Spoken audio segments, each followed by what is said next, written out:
Assalamualaikum warahmatullahi wabarakatuh. Bismillahirrahmanirrahim. Alhamdulillahi rabbil alamin. Wa bihi nasta'inu ala umuri dunya waddin.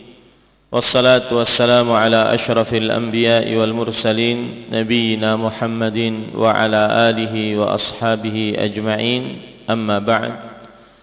Alhamdulillah, kita bersyukur pada Allah Subhanahu wa taala pada hari ini, hari Ahad ba'da subuh 21 atau 22 Safar 1444 Hijriah, kita dimudahkan oleh Allah Subhanahu wa taala untuk duduk bersama di Masjid An-Nur, Antasan, Banjarmasin, Kalimantan Selatan, dalam kajian rutin membaca kitab Tafsirul Quranil Azim atau yang disebut dengan Tafsir Imam Ibnu Katsir. Salawat dan salam semoga selalu Allah berikan kepada Nabi kita Muhammad sallallahu alaihi wa ala alihi wasallam, pada keluarga beliau, para sahabat, serta orang-orang yang mengikuti beliau sampai hari kiamat kelak. Dengan nama-nama Allah yang husna dan sifat-sifatnya yang ulia, kita berdoa, Allahumma inna nas'aluka ilman nafi'an wa rizqan tayyiban wa amalan mutaqabbala. Allahumma amin. Ahibati fillah, Bapak Ibu, saudara-saudari yang saya cintai karena Allah, semoga Allah Subhanahu wa taala selalu memberikan afiat kepada kita di dunia dan di akhirat. Pada pertemuan sebelumnya kita sudah membahas nama Allah Ar-Rahman dan Ar-Rahim, yaitu kita membahas ayat Bismillahirrahmanirrahim. Maka kita sudah sampai kepada pembahasan Ar-Rahman Ar-Rahim. Dan kita sebutkan bahwasanya Ar-Rahman Ar-Rahim adalah mustaqqani minar rahmah, dua nama yang diambil dari sifat Allah rahmat. Jadi Allah mempunyai sifat tersebut namanya rahmat. Dari nama rahmat ini diambillah dua nama, yaitu Ar-Rahman dan Ar-Rahim. Lalu Imam Ibnu Katsir rahimahullah, sebagaimana sudah kita pelajari juga, beliau membedakan antara nama Allah Ar-Rahman dengan nama Allah Ar-Rahim. Beliau mengatakan Rahmanu ashaddu mubalaghatan min rahimin. Kata atau nama Allah Ar-Rahman ini lebih luas rahmatnya dibandingkan Rahim. Kata Rahman lebih luas namanya dibandingkan Rahim. Sebagaimana yang sudah kita sebutkan bahwa Nabi Isa alaihi salam berkata, Ar-Rahmanu rahmanud dunya wal akhirah, war-Rahimu rahimul akhirah. Yang artinya Rahman adalah Maha Penyayang di dunia dan di akhirat. Kalau orang kafir yang tidak beriman kepada Allah tidak dapat rahmat Allah, maka tidak akan bisa hidup. Makanya Allah Maha Pengasih, Ar-Rahman, mempunyai rahmat di dunia dan di akhirat. Sedangkan Rahim khusus untuk di akhirat saja. Sebagaimana firman Allah dalam surat Al-Ahzab ayat 43, wa kana bil mu'minina rahima. Dan Allah sangat rahim, memiliki rahmat terhadap orang-orang beriman. Nah, itu nanti di akhirat. Orang-orang beriman mendapatkan rahmat Allah di akhirat. Dan di akhirat orang-orang yang tidak beriman tidak akan dapat rahmat Allah Subhanahu wa taala. Kemudian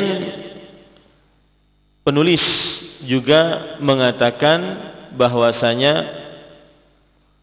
Ar-Rahman fi jami'i anwa'ir rahmah yakhtassu bihi Allah Ta'ala. War-Rahim innama huwa min jihatil mu'minin. Rahman adalah kata yang menunjukkan kepada rahmat Allah dalam seluruh macam-macam rahmat yang khusus milik Allah Subhanahu wa taala. Seperti manusia dapat rahmat Allah dengan segala macam jenis manusia, yang kafir, yang Islam, yang ahli maksiat, yang ahli taat, laki-laki, perempuan, anak kecil, orang tua, ya, semuanya dapat rahmat Allah Subhanahu wa taala. Yang Arab, bukan Arab, semuanya dapat rahmat Allah. Yang berkulit putih, hitam, coklat, merah, semuanya dapat rahmat Allah. Sedangkan Rahim hanya untuk orang beriman, sebagaimana yang sudah kita sebutkan tadi. Nah, kemudian para ikhwan yang dirahmati oleh Allah, ada pengertian yang menarik dikatakan oleh Imam Abdullah bin Mubarak. Ini seorang ulama besar yang dikatakan oleh para ulama, jami'u sifatil khair mawjudun fihi. Seluruh sifat-sifat kebaikan ada di dalam diri Abdullah bin Mubarak rahimahullah. Seorang wali Allah Subhanahu wa taala. Beliau mengatakan Ar-Rahman idza su'ila a'ta wa idza war-Rahim idza lam yus'al yaghdab. Ini bedanya, salah satu bedanya. Kalau Allah Ar-Rahman itu jika dimintai pasti memberi. Sedangkan Ar-Rahim jika tidak dimintai murka.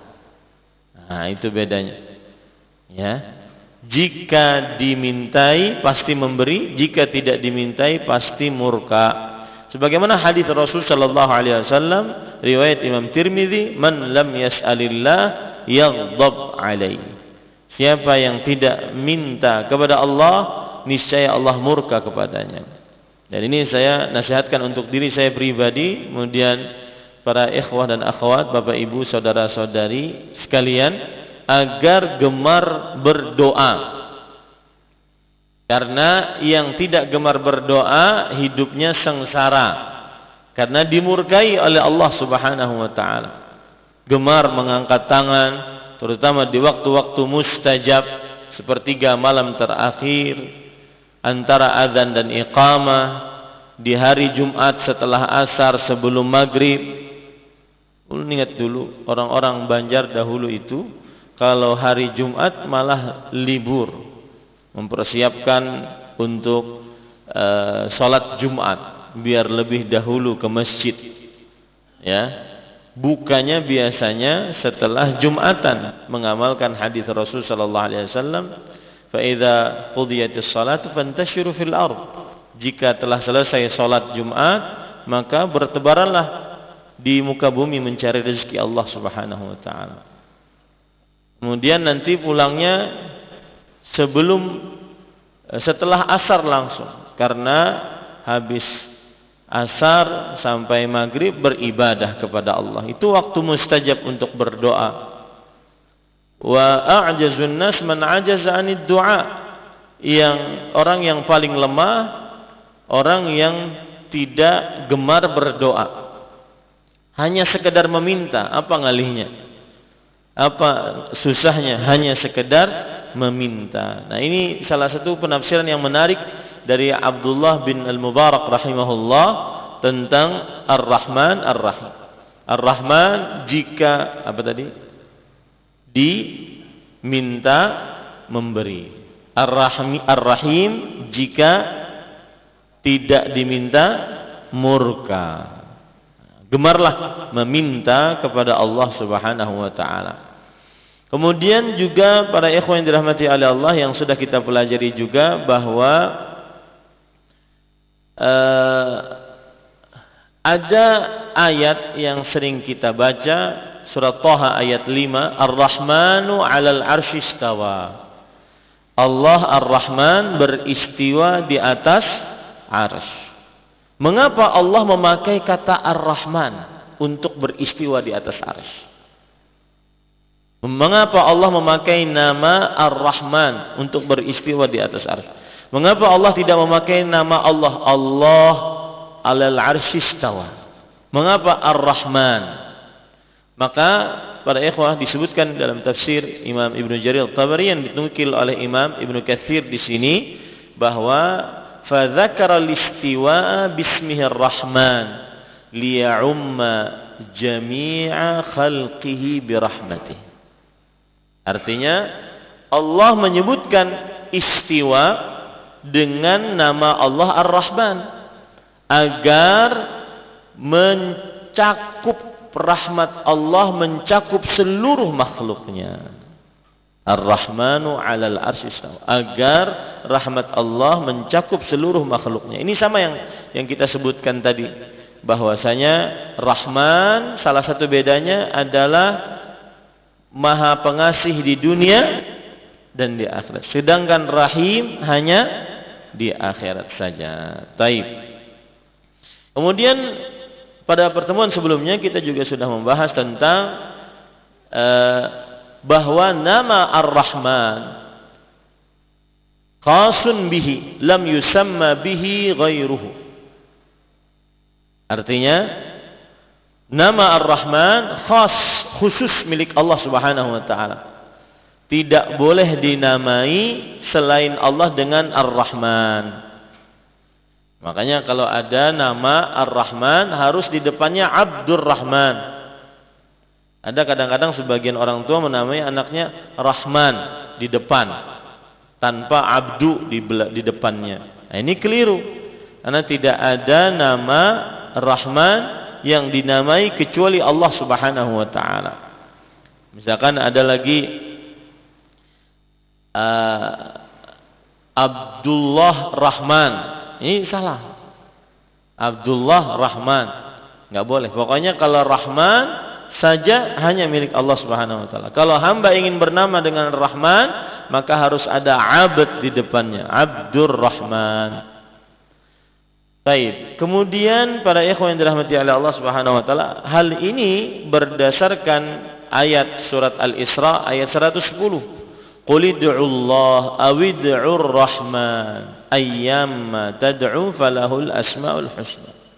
Artinya, katakanlah wahai Muhammad sallallahu alaihi wasallam, berdoalah kalian kepada Allah atau berdoalah kalian kepada Ar-Rahman. Nah, ini khusus. Allah tidak ada yang memiliki nama Allah kecuali Allah. Ar-Rahman tidak ada yang memiliki nama Ar-Rahman kecuali Ar-Rahman. Ayyamma tad'u falahul asmaul husna. Dengan nama apapun yang kalian doa, bisa kepada Allah, bisa kepada Ar-Rahman, maka Allah Subhanahu wa taala memiliki nama-nama yang husna. Ini menunjukkan salah satu adab dalam berdoa sebelum meminta bertawassul dengan nama-nama Allah yang husna. Ya Rahman irhamni, Ya Rahim irhamni. Ya Razzaq urzuqni, Ya Ghafur ighfirli, dan seterusnya. Bertawassul dengan nama-nama Allah yang husna. Makanya para ikhwan yang dirahmati oleh Allah Subhanahu wa taala, pernah ada manusia yang mengaku menjadi Tuhan. Namanya Musailamatul Kadzdzab. Lalu dia ganti namanya dengan Rahmanul Yamamah. Kata Imam Ibnu Katsir di situ begitu. Maka akhirnya diperangi oleh oleh Allah oleh kaum muslimin. Ya. Diperangi oleh kaum muslimin sampai mati. Taib. Kemudian para ikhwan yang dirahmati oleh Allah Subhanahu wa taala, selanjutnya, nah ini penting juga, nama Ar-Rahman itu tidak dikenal oleh Arab jahiliyah. Tidak, mereka tidak mengenal. Oleh Arab jahiliyah tidak mengenal. Makanya ketika kata Imam Ibnu Katsir, walihada qala kuffaru Quraisy yaumal Hudaybiyah, oleh sebab itulah orang-orang kafir dari Quraisy pada perdamaian Hudaybiyah berkata, qala Rasulullah sallallahu alaihi wasallam li Ali, Rasul sallallahu alaihi wasallam berkata kepada Ali bin Abi Thalib, uktub bismillahirrahmanirrahim. Wahai Ali, tulis bismillahirrahmanirrahim. Faqalu la na'rifur rahman wala rahim. Mereka mengatakan kami enggak kenal namanya Ar-Rahman Ar-Rahim itu. Jadi mereka tidak mengenal nama Ar-Rahman Ar-Rahim. Hadis riwayat Bukhari. Ya. Kemudian mereka di dalam riwayat yang lain mengatakan la na'rifur Rahman illa Rahmanal Yamamah. Kita tidak mengenal Rahman kecuali Rahmanul Yamamah, Musailamatul Kadzdzab tadi yang mengaku menjadi Tuhan. Nah, ini yang disebutkan oleh Allah Subhanahu wa taala dalam surah Al-Furqan ayat 60. Wa idza qila lahum usjudu lirrahman qalu wa man rahman anasjudu lima ta'muruna wa zadahum nufura. Jika dikatakan kepada mereka sujudlah kalian kepada Ar-Rahman, mereka mengatakan apa itu Rahman? Ya, apakah kami akan sujud terhadap apa yang engkau perintahkan kepada kami? Akhirnya mereka benar-benar menjauh. Nah, ini menunjukkan bahwasanya kaum Arab jahiliyah, orang-orang kafir Quraisy tidak mengenal nama Ar-Rahman. Lalu yang ditulis pada waktu itu perjanjian Hudaybiyahnya apa? Bismikallahum, dengan nama Allah. Mereka cuma mengenal Allah saja. Mereka cuma mengenal Allah saja. Taib. Kemudian para ikhwan yang dirahmati oleh Allah Subhanahu wa taala, kita lanjut sekarang ayat yang kedua. Alhamdulillahi rabbil alamin. Baik. Imam Ibnu Katsir rahimahullah berkata, al-qurra'us sab'ah 'ala ad-dhammi fi qawlihi alhamdulillah wa huwa mubtada wa khabar. Ahli qiraat yang 7 semuanya membaca ayat ini dengan memberikan huruf dhammah pada huruf dal. Jadi cara membacanya alhamdulillah. Ada kata Imam Ibnu Katsir di dalam kitabnya ini, ada yang membaca alhamdulillah, ada yang membaca alhamdulillah. Nah, tetapi dua-duanya ini adalah bacaan yang tidak sahih atau syadz, dia menyendiri, asing bacaannya. Yang benar adalah perkataan jumhur, yaitu alhamdulillahi rabbil alamin. Baik. Kemudian Imam Ibnu Katsir menyebutkan makna alhamdulillahi rabbil alamin. Ini yang paling penting. Beliau mengatakan alhamdulillah asyukru lillah khalisan duna sa'iri ma yu'badu min dunih. Alhamdulillah adalah bersyukur kepada Allah dengan murni, tanpa seluruh yang diibadahi selain Allah Subhanahu wa taala. Artinya bersyukurnya murni hanya kepada Allah, tidak bersyukur kepada selain Allah Subhanahu wa taala. Wa duna kulli ma bara'a min khalqih, dan tidak bersyukur kepada setiap makhluk-makhluk yang diciptakan oleh Allah Subhanahu wa taala. Kenapa bersyukur? Bima an'ama ala ibadihi minan ni'am allati la yuhsiha al-'adad. Disebabkan karena Allah memberikan nikmat kepada hamba-hambanya dari nikmat-nikmat yang tidak bisa dihitung. Wala yuhitu bi'adadiha ghairuhu ahad. Dan tidak ada yang bisa menghitung nikmat-nikmat Allah Subhanahu wa taala seorang pun selain Allah Subhanahu wa taala. Nah, di sini menjadi pelajaran bagi kita bahwasanya alhamdulillah dapat terjadi dari seorang hamba saat kapan? Saat dapat nikmat. Kita mengucapkan alhamdulillah saat kapan? Saat dapat nikmat. Berarti cara bersyukur adalah dengan cara mengucapkan alhamdulillah. Sebab bersyukur adalah saat mendapatkan nikmat Allah Subhanahu wa taala. Nah, itu pelajaran fi tashihi al-alat bi ta'atih. Ini ajib ya, subhanallah. Penafsiran yang luar biasa. Dan bagaimana kita tidak bersyukur kepada Allah? Salah satu nikmat Allah yang paling besar, kata Imam Ibnu Jarir At-Tabari yang dinukilkan oleh Imam Ibnu Katsir perkataannya, yaitu saat Allah memberikan sarana dan prasarana untuk kita bisa taat kepada Allah. Allahu akbar. Contoh tubuh kita aja. Allah memberikan kepada kita tubuh yang dengan tubuh ini kita bisa taat kepada Allah Subhanahu wa taala. Ada mulut yang kita gunakan bisa berzikir, berdoa, baca Quran. Ada mata yang kita bisa gunakan untuk melihat mushaf, melihat hal-hal yang bermanfaat. Ada telinga, ada kaki, ada jari telunjuk yang bisa dengannya menunjukkan tauhid saat tasyahud. Allah menciptakan kita yang dengan ciptaannya tersebut kita bisa beribadah kepada Allah. Itu baru tubuh kita, belum yang ada di sekitar kita. Dari mulai makanan, minuman, pakaian, alat transportasi, ya. Ini luar biasa perkataan ini. Salah satu nikmat Allah yang terbesar fi tashihil alat li ta'atih. Dalam menyediakan alat-alat, sarana prasarana untuk bisa taat kepada Allah Subhanahu wa taala. Tuha sudah, mata kaur. Mbah Tu ada alat yang bisa tetap melihat. Apa itu? Kacamata. Ini ulun kalau lapas hilang dah, kabur mana dah. Tidak bisa melihat. Ya, maka luar biasa. Dan itu kadang jarang kita mensyukurinya. Maka saat kita mudah beribadah apapun, salat, puasa, zakat, haji, baca Quran, apa saja ibadah-ibadah praktis kepada Allah, coba pikirkan, alhamdulillah ini ada ini, ada ini, ada ini, ada sarana banyak yang Allah sediakan. Dan dengan bersyukur seperti itu, jarang akhirnya seseorang mengeluh. Ya, mengeluh. Kenapa? Karena dia lihat nikmat Allah Subhanahu wa taala ternyata banyak sekali. Contoh yang lain, mohon maaf loh. Bukankah berjima dengan istri itu adalah ibadah, ketaatan kepada Allah Subhanahu wa taala? Wa fi bud'i ahadikum sadaqah. Dan di dalam kemaluan kalian ada sedekah. Taib. Allah menyediakan alat kemaluan yang luar biasa. Nah, itu bersyukur kita kepada Allah Subhanahu wa taala. Ya, ini perkataan luar biasa.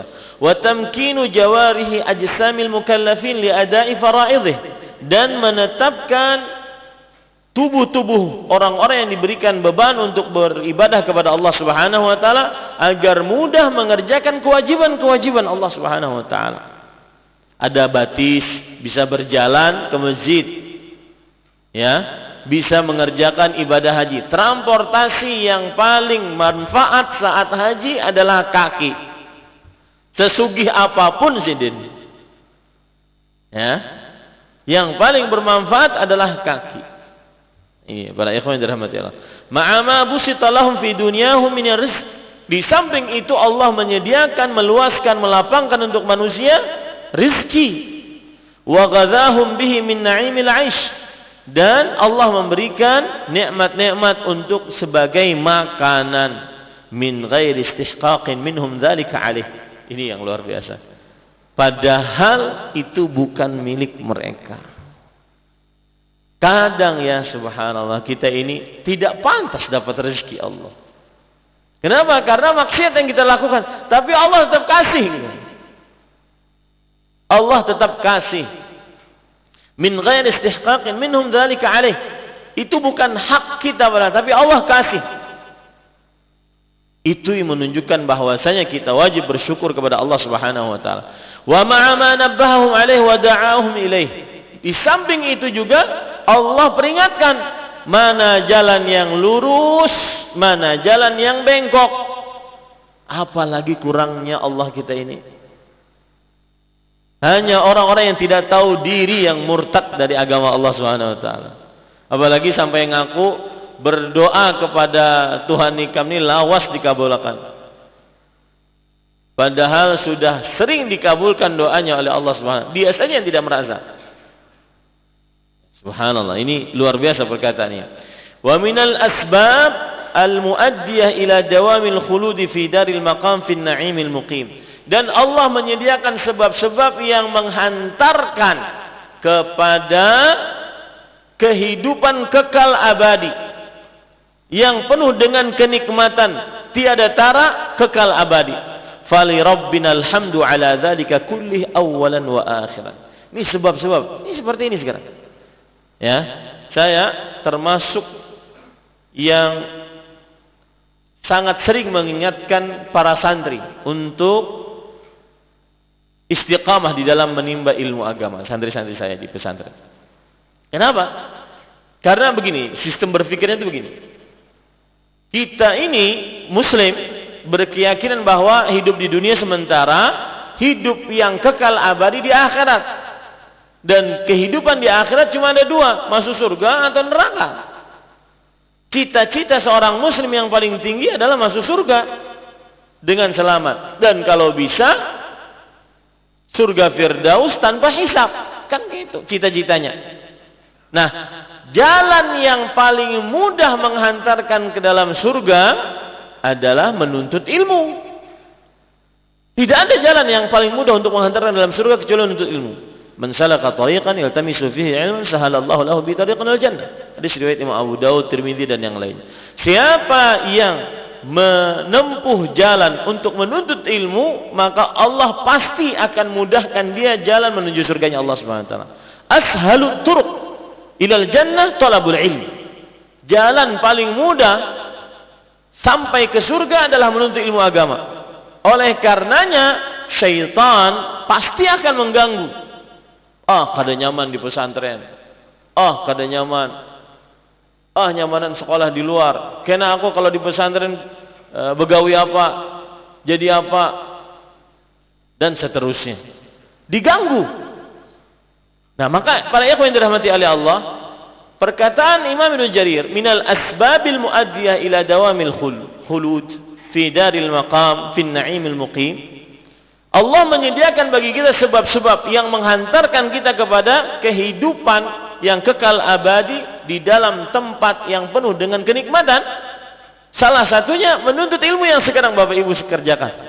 Bersyukurlah kepada Allah. Salat subuh berjamaah sudah dapat pahalanya. 2 rakaat sebelum subuh sudah dapat pahalanya.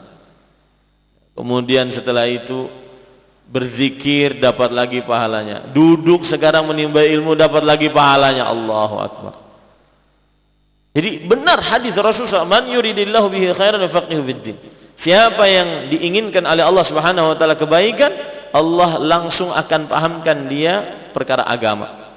Makanya saya berharap keluarga kita, ini bapak-bapak kan ada punya anak, istri, ajak untuk mendapatkan nikmat Allah, yaitu ilmu agama. Ajak ke majelis ilmu. Karena itu nikmat Allah yang kadang-kadang sebagian orang tidak memahami itu adalah nikmat Allah Subhanahu wa taala. Makanya beliau mengatakan, "Fali rabbinal hamdu ala dzalika kulli." Maka hanya untuk Allah pujian, kesyukuran atas seluruh nikmat tersebut awalan wa akhiran. Nah, itulah makna alhamdulillah. Jadi kalau ditakuni apa makna alhamdulillah, bersyukur hanya kepada Allah semurni-murninya. Kenapa bersyukur kepada Allah?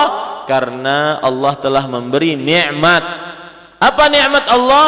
Salah satunya adalah menyediakan alat, sarana, prasarana untuk bisa beribadah. Satu. Yang kedua, menyediakan tubuh yang bisa digunakan untuk beribadah. 3, memberi rezeki agar bisa hidup di dunia, makan, minum, pakaian, transportasi, alat komunikasi, dan seterusnya.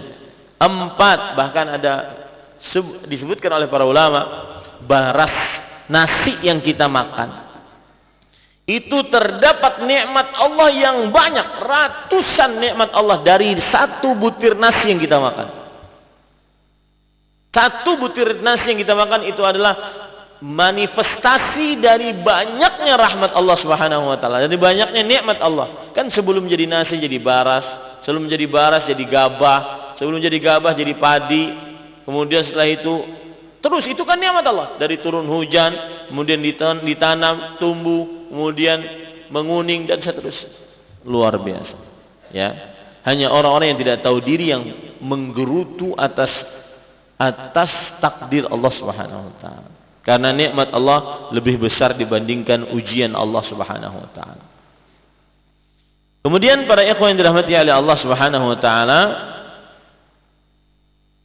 di sini penulis mengatakan ثم شرع في رد ذلك بما حاصله أن جميع أهل المعرفة بلسان العرب يوقعون كلا من الحمد والشكر مكان الآخر. Nah, penulis mulai menjelaskan apa bedanya antara kalimat atau kata lebih tepatnya alhamdu dengan asyukru. Apa bedanya antara kata alhamdu dengan asyukru? Ada yang mengatakan alhamdu sama dengan asyukru. Seperti perkataan Abdullah bin Abbas radhiyallahu anhu, beliau mengatakan alhamdulillah kalimatu kulli syakir. Alhamdulillah adalah ucapan setiap orang yang bersyukur kepada Allah. Berarti siapa yang bersyukur berarti dia berhamdu. Siapa yang berhamdu berarti dia bersyukur. Dia kan ada kata alhamdu dengan ada kata apa? Asyukru. Maka para ikhwan yang dirahmati oleh Allah Subhanahu wa taala, ada yang mengatakan sama antara alhamdu dengan asyukru. Baik. Di sana ada yang membedakan. Imam Ibnu Katsir beliau mengatakan, "Walakinnahum ikhtalafu ayyuhuma a'ammu alhamdu aw syukur." Kata Imam Ibnu Katsir, para ulama berbeda pendapat, mana yang lebih umum antara alhamdu dengan asyukru. Wa tahqiqu anna bainahuma umuman wa khususan. Dan pendapat yang diteliti adalah bahwa antara kata alhamdu dengan asyukru ada kekhususan masing-masing, ada keumuman sama-sama.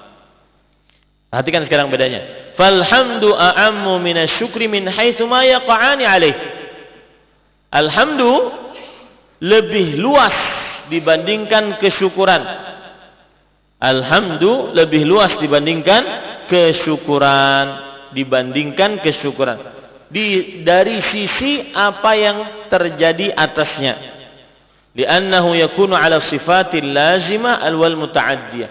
Karena alhamdu diucapkan atau dilakukan pada sifat-sifat yang lazim dan sifat-sifat yang terkena pada sesuatu. Seperti misalkan kita dapat nikmat Allah, maka kita memuji Allah. Kita menghamdu Allah, memuji Allah Subhanahu wa taala. Ya, dapat nikmat Allah. Rezeki, anak, istri, kita memuji Allah. Kita juga bisa memuji Allah ketika kita melihat alam semesta. Kita tidak dapat nikmat secara langsung, tapi kita melihat hujan yang turun, kita melihat gunung yang tinggi, langit yang cerah, kemudian pemandangan yang indah, maka kita ucapkan apa? Alhamdulillah. Kita puji Allah Subhanahu wa taala. Jadi kalau pujian dilihat, pujian lebih umum dibandingkan kesyukuran. Kenapa? Karena kita memuji Allah saat dapat nikmat dan saat melihat kesempurnaan ciptaan Allah. Contoh, orang yang baru menikah masuk pertama kali ke kamar istrinya, kemudian melihat istrinya dalam keadaan yang sangat cantik, belum dirasai lagi, sudah mengatakan alhamdulillah, muji Allah subhanallah, Allahu akbar, ya, muji Allah Subhanahu wa taala. Ini para ikhwan yang dirahmati oleh Allah. Jadi memuji Allah ada dua sebabnya. Saat dapat nikmat atau saat melihat kesempurnaan ciptaan Allah. Sedangkan bersyukur kepada Allah hanya satu sebabnya. Apa? Saat dapat nikmat. Nah, itu bedanya alhamdu dengan asyukur dari sisi sebab. Ya, kita memuji Allah, mengalhamdu Allah kapan? Kalau dapat nikmat dan ketika melihat sempurnanya ciptaan Allah. Kita bersyukur kepada Allah kapan? Saat dapat nikmat dari Allah Subhanahu wa taala. Nah, ini para ikhwan yang dirahmati oleh Allah Subhanahu wa taala. Baik, bisa dipahami ya. Nah, berarti alhamdulillah lebih luas dibandingkan asyukru dari sisi sebab. Tetapi asyukru lebih luas dibandingkan alhamdulillah dari sisi cara. Imam Ibnu Katsir rahimahullahu taala mengatakan wa syukru amu min haitsu ma yaqa'ana alaih lianna la an yakuna bil qaul wal fi'l wan niyyah kama taqaddam. Karena orang bersyukur itu caranya ada 3. Dengan ucapan alhamdulillah, dengan hati perasaan bersyukur, kemudian dengan anggota tubuh. Setiap ibadah yang kita kerjakan dengan anggota tubuh kita, itu sebenarnya kita serah bersyukur kepada Allah. Makanya para ulama mengatakan kullu ta'ah syukrun lillah. Setiap ketaatan itu adalah bentuk kesyukuran kepada Allah. Kita nih sujud, itu berarti kita bersyukur atas dahi kita, atas kedua telapak tangan kita, atas lutut kita, jari jemari kaki kita. Makanya kan sholat 2 rakaat duha di awal pagi itu sudah mencukupi kesyukuran atas seluruh anggota tubuh kita. Kenapa? Karena kaedahnya tadi begitu. Kullu ta'ah syukrun lillah. Setiap ketaatan adalah bentuk bersyukur kepada Allah. Ada duit nih, kemudian kita kasih, ya, maka itu bersyukur kepada Allah. Ada batis, kita jalankan ke masjid, ke pengajian, itu bentuk bersyukur kepada Allah Subhanahu wa taala. Jadi bersyukur ada 3 macam. Dengan apa tadi, Pak? 1, dengan lisan, mengucapkan apa? Alhamdulillah. Yang kedua dengan hati. Dengan hati, merasa bersyukur dengan hatinya. Yang ketiga dengan anggota tubuh kita, anggota badan kita. Semua. Telinga kita gunakan untuk mendengar hal-hal yang dihalalkan dalam agama. Maka kita bersyukur dengan telinga kita. Nah, berarti syukur lebih luas caranya. Tata cara bersyukur itu ada 3. Lisan, hati, anggota tubuh. Adapun alhamdulillah memuji Allah itu cuma 1 caranya. Dengan apa, Pak? Dengan lisan saja. Ketika kita melihat gunung yang indah, ketika kita melihat pantai yang indah, kita mengucapkan dengan lisan kita subhanallah atau Allahu akbar atau alhamdulillah. Itu berarti kita sedang memuji Allah Subhanahu wa taala. Itulah bedanya antara alhamdulillah pujian dengan asyukru kesyukuran. Baik, kemudian para ikhwan yang dirahmati oleh Allah, ada perkataan para ulama salaf yang disebutkan oleh Imam Ibnu Katsir tentang alhamdulillah. Kita baca. Qala Umar radhiyallahu an, saya bacakan dengan sanadnya. Qala Ibnu Abi Hatim qala haddatsana Abi qala haddatsana Abu Ma'mar Al-Qati'i qala haddatsana Hafs an Hajjaj an Ibni Abi Mulaikah an Ibni Abbas radhiyallahu anhuma qala Umar ibn Khattab radhiyallahu anhu qad 'allamana subhanallah wa la ilaha illallah famal hamdulillah faqala Ali kalimatun radhiyallahu li nafsihi. Umar bin Khattab berkata, wahai Ali, Rasulullah SAW telah mengajarkan kita apa itu subhanallah, apa itu la ilaha illallah. Lalu apa itu alhamdulillah? Maka Ali bin Abi Thalib radhiyallahu anhu berkata kalimah radhiyallahu li nafsihi. Alhamdulillah sebuah ucapan yang Allah ridai untuk dirinya sendiri. Maknanya apa? Orang kalau ingin dapat ridha Allah maka sering-sering menyebut alhamdulillah. Yang ingin dapat ridha Allah sering-sering menyebut alhamdulillah. Berapa jumlahnya? Tidak ada batasan. Di mana wadahnya? Tidak ada batasan. Kapan waktunya? Tidak ada batasan. Apa sebabnya? Tidak ada batasan. Jenisnya apa? Alhamdulillah. Tata caranya bagaimana? Tidak ada batasan. Mau berjalan, berdiri, duduk, berbaring, berjalan, melari, ya, ambil makan soto, makan nasi kuning, bubur, alhamdulillah, alhamdulillah. Dapat ridha Allah Subhanahu wa taala. Baik. Kemudian para ikhwan yang dirahmati oleh Allah Subhanahu wa taala, Abdullah bin Abbas radhiyallahu anhu mengatakan, alhamdulillah kalimatu syukr, wa idza qala al-'abdu alhamdulillah qala syakarani 'abdi. Alhamdulillah adalah ucapan bersyukur. Jika seorang hamba mengucapkan alhamdulillah, maka hambaku telah bersyukur kepadaku. Ingin menjadi orang ahli syukur, sering-sering mengucapkan alhamdulillah. Saya ulangi, ingin seorang hamba menjadi ahli syukur, sering-sering mengucapkan alhamdulillah. Ini para ikhwan yang dirahmati oleh Allah Subhanahu wa taala. Kemudian para ikhwan yang dirahmati oleh Allah Subhanahu wa taala, ada lagi sebuah hadis disebutkan oleh Imam Ibnu Jarir At-Tabari. Perhatikan baik-baik.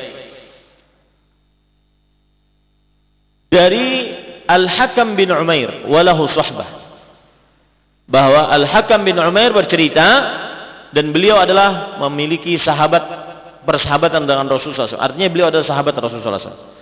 Qala Nabi sallallahu alaihi wasallam, Nabi Muhammad SAW bersabda, "Idza qulta alhamdulillahi rabbil alamin faqad syakartallaha fazadaka." Yang ingin bertambah rezekinya, sering-sering mengucapkan alhamdulillah.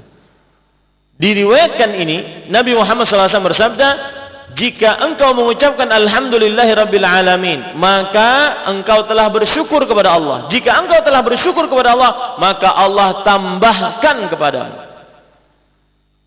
Ini para ikhwah yang dirahmati oleh Allah Subhanahu wa taala.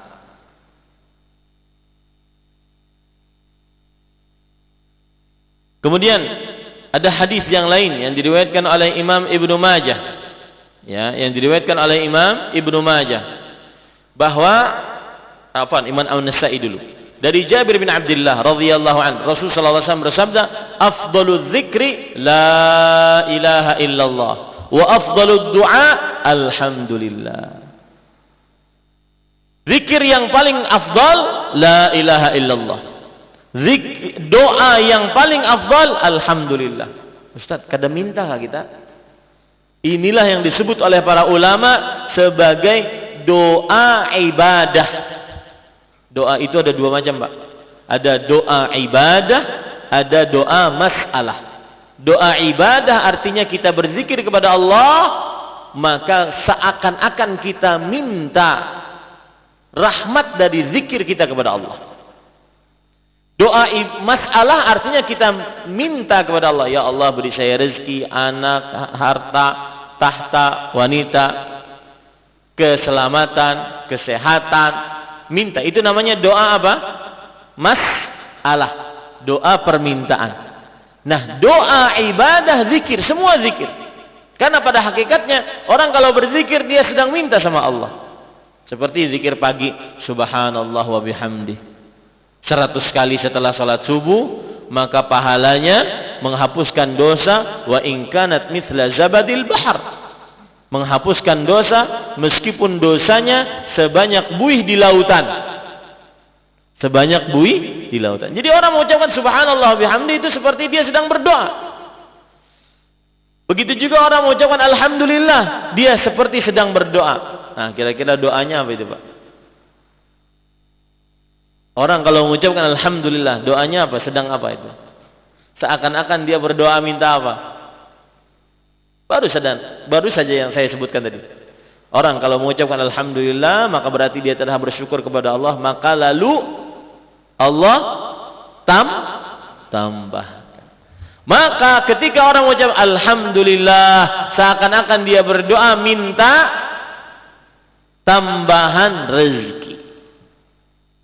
Ini yang disebut dengan doaul ibadah. Doa ibadah. Afdalud doa alhamdulillah.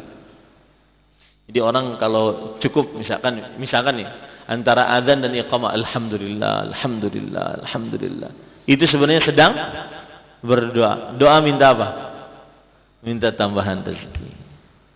Ini luar biasa para ikhwan. Ya.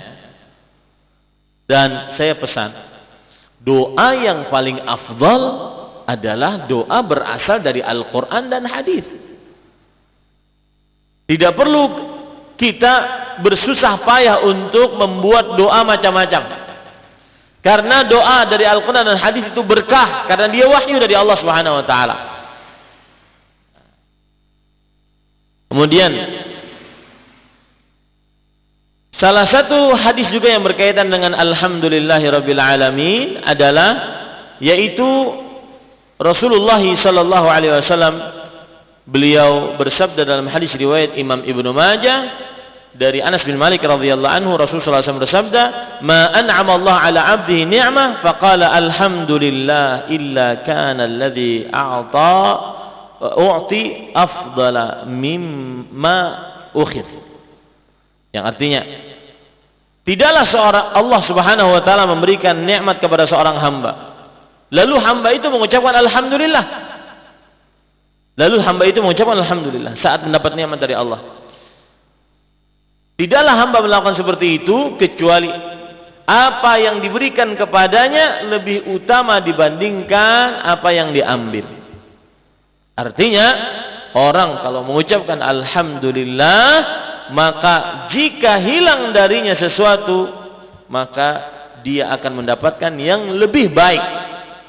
Jika hilang darinya sesuatu, maka dia akan mendapatkan yang lebih baik. Ini para ikhwan dirahmati oleh Allah Subhanahu wa taala. Ada lagi riwayat yang lain, yaitu dalam tafsir Imam Al-Qurtubi, "Lau anna ad-dunya bihadafiriha fi yadi rajul min ummati, thumma qala alhamdulillah, kana alhamdu afdala min dzalik." Kalau seandainya ada orang paling kaya sedunia, siapa tuh yang katanya paling kaya sedunia? Ya. Kemudian dia memiliki seluruh harta kekayaan di dunia. Tapi lalu ada dia mengucapkan alhamdulillah, maka ucapan alhamdulillah lebih afdal dibandingkan semua kekayaan dia. Allahu akbar.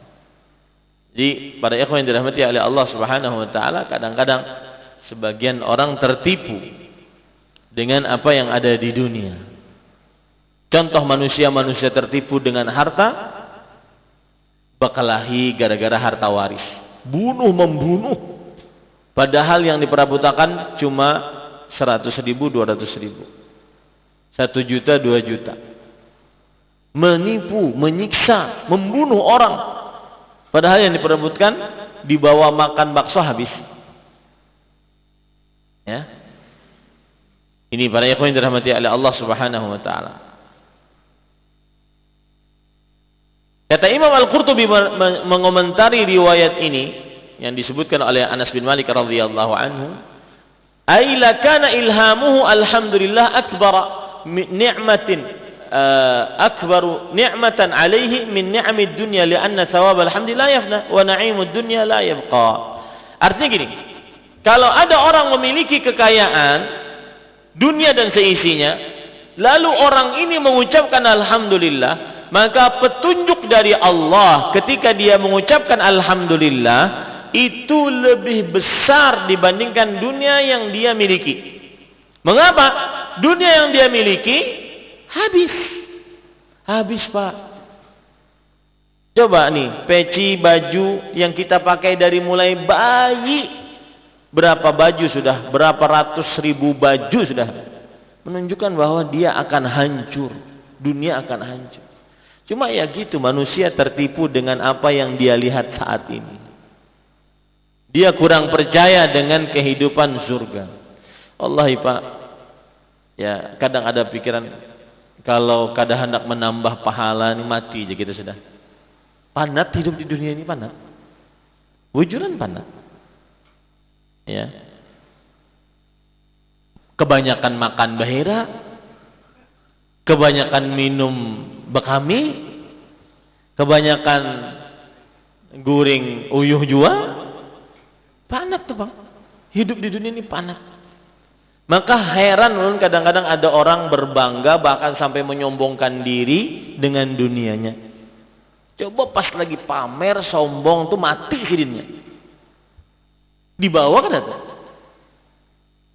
yang rumah mega, mobil mewah, Suka-suka kalau ada anak muda mungkin pamer-pamer di media sosial, rumah-rumah mega, mobil-mobil mewah, pamer jumlah saldo ATM. Jumlah saldo ATM 1 miliar pamer. Apaan? Kada tahu surga itu. Pian tahu bando bebinian lah. Rasul SAW mengatakan, dan bando perempuan di surga lebih afdal dibandingkan dunia dan seisinya. Habis itu seseorang tertipu dengan dunia. Pian tahu cemeti, cambuk tuh kan ada wadahnya. La mawdi'u sauti ahadikum khairu minal dunya wa fiha. Sungguh tempat cemeti di surga lebih baik daripada dunia dan seisinya. Pamer rumah sugi, mobil mewah. Ya. Apalagi kalau didapat ternyata dengan nipu. Allahu akbar. Ini para ikhwan yang dirahmati oleh Allah Subhanahu. Ini perkataan yang sangat luar biasa. Kenapa kata Imam Al-Qurtubi? Karena ketika engkau mengucapkan alhamdu, maka pahalanya tetap. Sedangkan kenikmatan dunia maka tidak akan abadi. Pak, kenikmatan dunia itu kan sifatnya 4. Mata'ud dunya qalil, sedikit. Tidak bisa dibandingkan nikmat akhirat. Ini culupakan jari jemari kita diangkat ke sungai atau ke lautan. Yang netes itulah dunia. Air lautan sisanya itulah nikmat akhirat di surga. Bisa dibandingkan. Ada boleh dibandingkan tuh. Kalau dibandingkan malah menghina surga ngarannya. Itu satu. Yang kedua, tidak sempurna nikmatnya. Tidak ada kesempurnaan. Innama tuwaffawna ujurakum yaumal qiyamah. Kalian akan diberikan ganjarannya secara sempurna hari kiamat. Enggak ada kesempurnaan. Binian bunga seapapun bakantut bau, pasti keriput, pasti macam-macam ngali di padahal kan kena ngali menyangitkan sini di atas. Ya, enggak, maksudnya salah satu nikmat dunia kan kata Rasul sallallahu alaihi wasallam, ad-dunya mata' wa khairu mata'iha al-mar'atu salihah. Dunia itu perhiasan dan perhiasannya adalah istri yang saleh. Artinya perempuan itu perhiasan dunia, tapi dia tidak akan sempurna perhiasan. 2 sudah. Yang ketiga, wal akhiratu khairun wa abqa. Dunia tidak ada yang kekal, pasti hancur. Pasti hancur. Enggak ada yang kekal.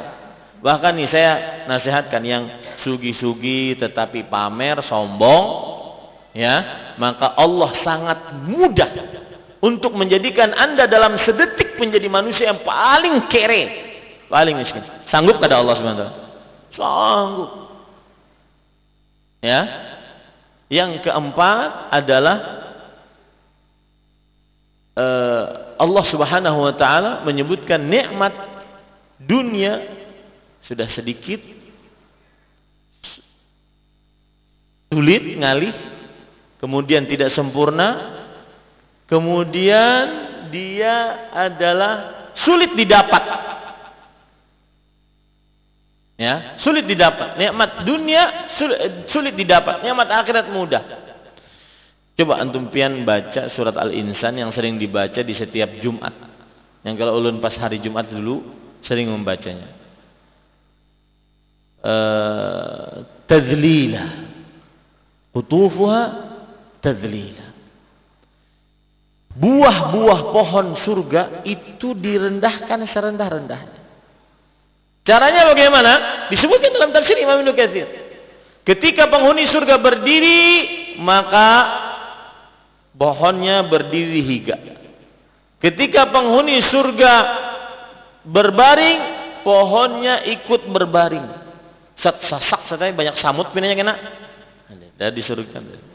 Jadi tidak ada memanjat di surga.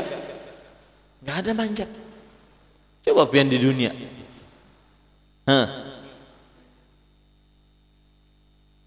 Ulun hendak durian kasongan dari dulu, kadang-kadang mantari ke rumah. Harus ke sana, jauh. Coba kita ingin minum es kelapa muda. Mun kadang-kadang berjualan, naik ke atas itu. Ujar para penjual es kelapa muda, kami ampihan berjualan. Mun hendak minum, naiki seorang. Ngalih loh. Itulah dunia. Itu yang dibangga-banggakan orang. Itu yang dibangga-banggakan oleh manusia. Wallahi Pak, kalau seandainya kita tidak ingin menambah pahala, mati ya sudah. Panat, hidup ini panat.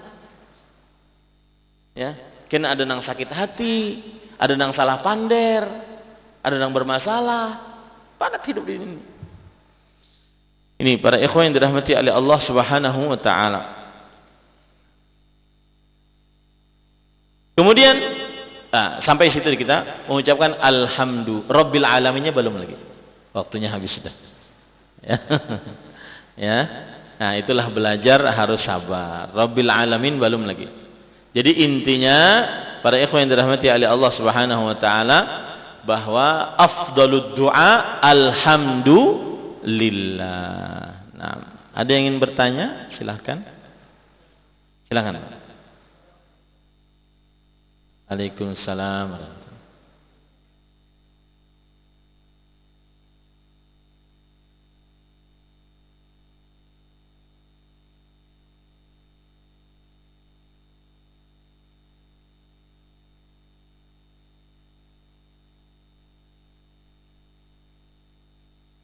Ya, awalnya ngaku nabi palsu tuh. Kada puas jadi nabi palsu, jadi Tuhan. Makanya bernama Rahmanul Yamamah. Ya, Rahmanul Yamamah. Asalnya dia menjadi, makanya disebut Musailamatul Kadzdzab karena dia tukang dusta menjadi nabi palsu. Kemudian menjadi Rahmanul Yamamah. Kada puas jadi nabi, akhirnya mengangkat dirinya jadi Tuhan. Wallahu a'lam. Begitu maksudnya. Nah, ada yang lain? Silakan. Istighfar. Apa maksudnya gitu kah? Istighfar. Jadi setiap dalam kata Arab ada isti, alif, sin dan ta, itu maknanya adalah meminta. Coba kita ambil istirahah, yang kemudian jadi baku dalam bahasa Indonesia istirahat. Artinya apa? Meminta rehat, meminta istirahat, meminta santai. Contoh lagi Istiqlal, Masjid Istiqlal, meminta meminta kemerdekaan. Makanya disebut dengan Istiqlal, sendiri. Ya. Kemudian istisqa, salat istisqa, meminta suqya, meminta turunkan hujan. Istikharah, depannya semuanya isti-isti kan? Istikharah, meminta khair, meminta kebaikan. Makanya istikharah itu kada hendak nikah aja. Ya. Istikharah hendak buka warung. Istikharah hendak mencari pekerjaan ini. Istikharah hendak mengerjakan ini. Bukan hanya untuk nikah aja, apalagi hanya untuk poligami aja kayaknya. Ya. Istikharah. Ya, kemudian istighfar begitu juga, minta ghufr. Asal istighfar dari kalimat ghufr, ghafara, yang artinya penutup. Nah, ini ghufr nih. Ya, dalam bahasa Arab penutup. Makanya Rasul sallallahu alaihi wasallam ketika penaklukan kota Mekah tahun ke-8 Hijriah, beliau menang. Kemudian beliau tawaf di atas onta, wa ala ra'sihil mighfar, di atas kepala beliau ada penutup kepala perang. Ya, maka orang istighfar berarti sebenarnya dia meminta ditutup. Apanya yang ditutup? Dosanya. Kada keciuman baunya. Makanya indahnya istighfar seorang anak untuk orang tuanya. Rabbighfirli wa liwalidayya. walil mu'minina yauma yaqumul hisab rabbighfirli wa liwalidayya warhamhuma kama rabbayani shaghira. Berarti seorang anak itu minta kepada Allah agar dosa dirinya ditutupi baunya, tidak ada aibnya, dosa orang tuanya setelah meninggalnya ditutupi. Kada dibicarakan orang setelah sidin meninggal. Nah, ini makna istighfar yang pertama. Minta ditutupi buruknya dosa. Makna istighfar yang kedua adalah minta diganti dosa dengan kebaikan. Allah berfirman dalam surah Al-Furqan, "Illa man taba wa amana wa 'amila 'amalan shalihan fa ulaika yubaddilullahu sayyi'atihim hasanat wa kana Allahu ghafuran rahima." Kecuali orang yang bertaubat, beriman, beramal saleh, maka merekalah orang-orang yang diganti dosanya dengan pahala. Dan Allah Maha Ghafur. Lihat di situ. Jadi kalau orang beristighfar sebenarnya dia ingin dosanya diganti dengan pahala. Yang ketiga makna istighfar adalah ketika orang mengucapkan astagfirullah sebenarnya dia sedang meminta agar dosanya dihapus. Dihapus. Sebagaimana hadis Rasulullah SAW, "Man qala astaghfirullahalazim wa atubu ilaih, ghufirat dzunubuhu walau kana farra min az-zahm." Siapa yang mengucapkan astaghfirullahalazim wa atubu ilaih, maka diampuni dosa-dosanya meskipun kabur dari medan pertempuran.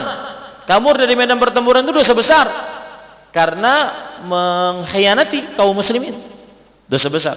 Tapi dengan astaghfirullahalazim wa atubu ilaih ini diampuni dosanya. Maka makna istighfar yang ketiga adalah minta diampuni dosanya, dihapuskan dosanya. Baik. Penghapusan dosa ada dua macam. Terjadi ikhtilaf di antara ulama. Yang pertama, dihapuskan pada buku catatan amal. Kita kan mempunyai buku catatan amal. Nanti terbitnya kan di hari kiamat. Semua dari kita, apa yang kita ucapkan, apa yang kita dengar, apa yang kita lihat, apa yang kita lakukan, semua dari kita tercatat. Nah, itu akan terbit nanti di hari kiamat. Kalau orang beristighfar, maka tidak akan ada dosa-dosanya terhapus. Makanya hadis Rasulullah SAW riwayat Imam Ahmad dari Aisyah radhiyallahu anha, "Tuba liman kana fi sahifatihi istighfaran katsira." Alangkah indahnya siapa yang di dalam buku catatan amalnya istighfar yang banyak, karena menghapuskan kesalahan-kesalahan. Nah, ada lagi pendapat yang lain. Oh enggak, yang dihapuskan siksanya di akhirat. Di buku catatan amal semuanya tertulis kada terhapus. Dan ini pendapat yang kita kuatkan. Kenapa? Karena Allah berfirman, "Wudhi'al kitab fataral mujrimina mushfiqina mimma fihi wa yaquluna ya laitana wa yaquluna mali mali hadzal kitab la yughadiru saghiratan wala kabiratan illa ahsaha." Kenapa buku ini, buku catatan ini kok tidak ada amal kecil, amal besar, semuanya tertulis? Nah, berarti buku yang dosanya meskipun diistighfari masih tercatat. Yang dihapus apanya? Siksanya. Paham ya? Jadi penghapusan itu ada dua macam. Penghapusan dalam buku catatan amal dan penghapusan siksa. Nah, itu wallahu, itu makna istighfar. Jadi bagus istighfar. Ada perkataan Ibnul Jauzi menarik. Ini kalau sudah seperti ini kan bingung kita. Ustaz, tadi kan alhamdulillah itu luar biasa pahalanya. Kemudian sekarang dapat lagi amalan istighfar, mana yang kita amalkan? Jarsidin kedua-duanya, ujar para ulama lain kayak itu.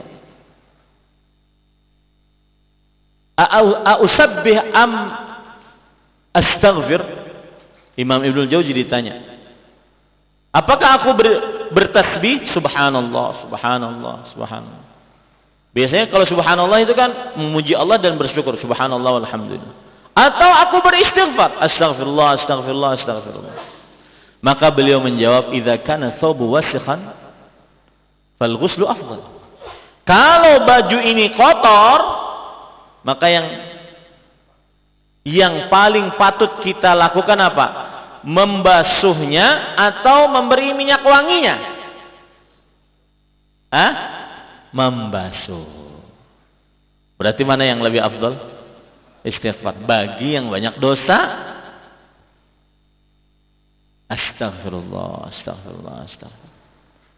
Nah, ini para ikhwan yang dirahmati oleh Allah. Tapi terkadang kita juga bersyukur, alhamdulillah, alhamdulillah. Tapi lebih utama kalau yang banyak dosa, sebagaimana logikanya tadi, baju kalau kotor lebih baik dibasuh, dicuci dibandingkan diberikan minyak harum. Wallahu a'lam. Nah, ada yang lain?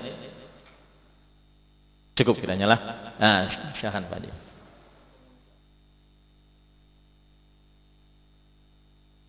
Bagus pertanyaan. Alhamdulillah ala kulli hal. Ini adalah diucapkan saat seorang mendapatkan yang tidak disukai. Seperti sakit, seperti kena musibah, maka mengucapkan alhamdulillah ala kulli hal. Itu tujuannya agar kita tidak menggerutu atas takdir Allah.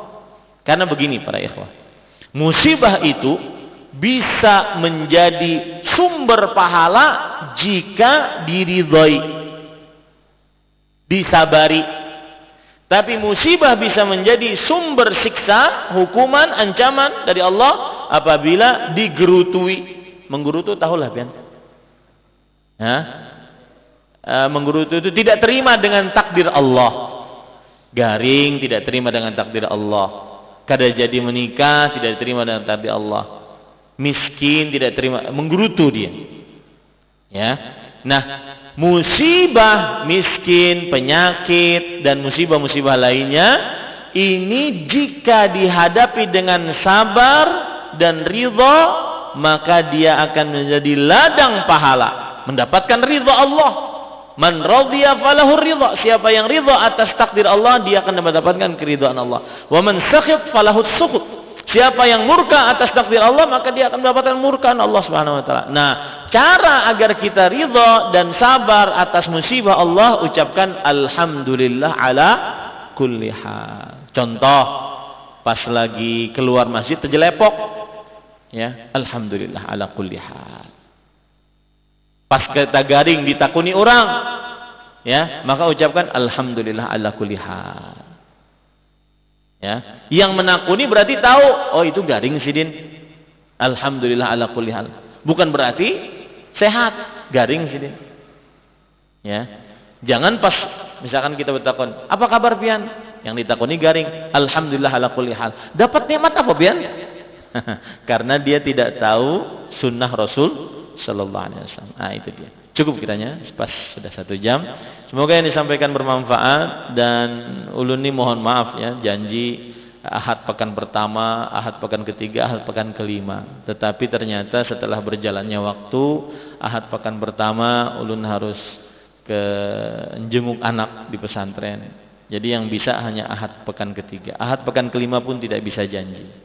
Jadi sebulan sekalilah cukup. Ya. Karena muyak pian. Ya, semoga yang disampaikan bermanfaat. Sallallahu Nabi Muhammad walhamdulillahirabbil alamin. Subhanakallah bihamdik asyhadu an la ilaha illa anta astaghfiruka wa atubu ilaik. Wassalamualaikum warahmatullahi wabarakatuh.